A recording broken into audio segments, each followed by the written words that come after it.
সদরঘাট বুড়িগঙ্গা নদীর তীরে অবস্থিত আহসান মঞ্জিল নিয়ে আজকে কিছু গুরুত্বপূর্ণ তথ্য আপনাদের মাঝে শেয়ার করব। আর বর্তমানে এর যে বিহাল দশা তার একটি নমুনা আপনাদের মাঝে তুলে ধরবো আর বলবো এর ইতিহাস, আর যারা এখনো এখানে আসেননি কিভাবে আসবেন, আর এখানে আসলে আহসান মঞ্জিল ছাড়াও আর কোথায় কোথায় ঘুরতে পারবেন তাও আপনাদের মাঝে তুলে ধরবো। তাই পুরো ভিডিওটি জুড়ে আমার সাথে থাকবেন।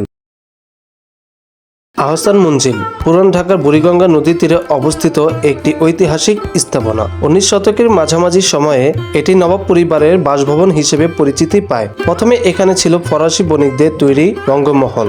পরে খাজা আব্দুল গনি এটি নতুনভাবে নির্মাণ ও সম্প্রসারণ করেন এবং তার পুত্র নবাব খাজা আহসানের নাম অনুসারে এর নামকরণ করা হয় আহসান মঞ্জিল। ব্রিটিশ শাসন আমলে ছিল এটি সামাজিক ও রাজনৈতিক কর্মকাণ্ডের গুরুত্বপূর্ণ কেন্দ্র। 1997 সালের ভূমিকম্পে ভবনটি ক্ষতিগ্রস্ত হলেও পরে তা পুনর্নির্মাণ করা হয়।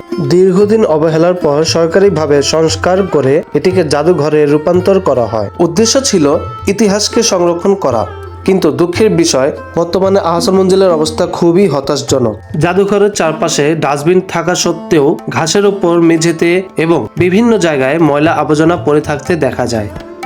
দর্শনার্থীদের অনেকেই ডাস্টবিন ব্যবহার করেন না, ফলে পুরো পরিবেশটাই নোংরা হয়ে উঠছে। এমন একটি ঐতিহাসিক স্থানে এই ধরনের অবহেলা সত্যি হতাশজনক। ভেতরের অবস্থা আরো বেশি চিন্তার। জাদুঘরের ভেতরে রাখা অনেক মূল্যবান জিনিস ধীরে ধীরে নষ্ট হয়ে যাচ্ছে।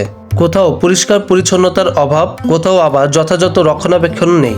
ভিতরে নিরাপত্তা কর্মীর সংখ্যা খুবই কম, আর যারাও আছেন তারা সেরকম কোনো নজরদারিতে রাখছেন না, যে কারণে অনেক দর্শনার্থী জাদুঘরের ভিতরের ছবি ও ভিডিও করতে গিয়ে নিয়ম ভাঙছেন, মূল্যবান জিনিসপত্র ধরাধরি করছে এবং দেওয়ালে আঁকাআঁকি করে দেওয়াল নষ্ট করে ফেলেছে। কিন্তু নিরাপত্তা রক্ষীরা অনেক সময় এসব দেখেও কোনো পদক্ষেপ নিচ্ছেন না, ফলে ঐতিহাসিক নিদর্শনগুলো আরো ঝুঁকির মুখে পড়ছে। আহসান মঞ্জিল আমাদের সবার, এটি শুধু দেখার জায়গা নয়, এটি সংরক্ষণের দায়িত্বও আমাদের। কর্তৃপক্ষের পাশাপাশি দর্শনার্থীদেরও সচেতন হওয়া উচিত। নিয়ম মানা, পরিষ্কার রাখা এবং ইতিহাসের প্রতি সম্মান দেখানো এখন সময়ের দাবি। না হলে ভবিষ্যৎ প্রজন্ম হয়তো শুধু বইয়ের পাতাতেই আহসান মঞ্জিলকে খুঁজে পাবে।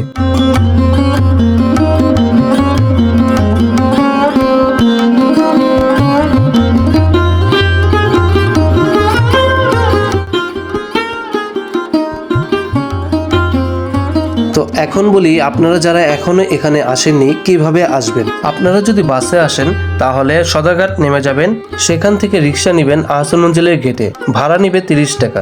আর আপনারা চাইলে প্রাইভেট কার অথবা সিএনজি দিয়েও ডাইরেক্ট চলে আসতে পারেন এখানে। আপনারা যদি সদরঘাটে আসেন তাহলে শুধু আহসান মঞ্জিল দেখতে পাবেন না, এর পাশে অবস্থিত লালকুঠি এবং বিউটি বোর্ডিংও ঘুরে দেখতে পারেন। লালকুঠি এবং বিউটি বোর্ডিং নিয়ে আমার চ্যানেলে একটি ভিডিও করা আছে, আপনারা চাইলে সেটা দেখতে পারেন। তো আশা করছি আপনাদের ভিডিওটি ভালো লেগেছে। এরকম আরো ভিডিও দেখতে চাইলে আমার চ্যানেলটিকে সাবস্ক্রাইব করবেন আর লাইক এবং শেয়ার করতে ভুলবেন না। তো আশা করি সবাই ভালো থাকবেন। আল্লাহ হাফেজ।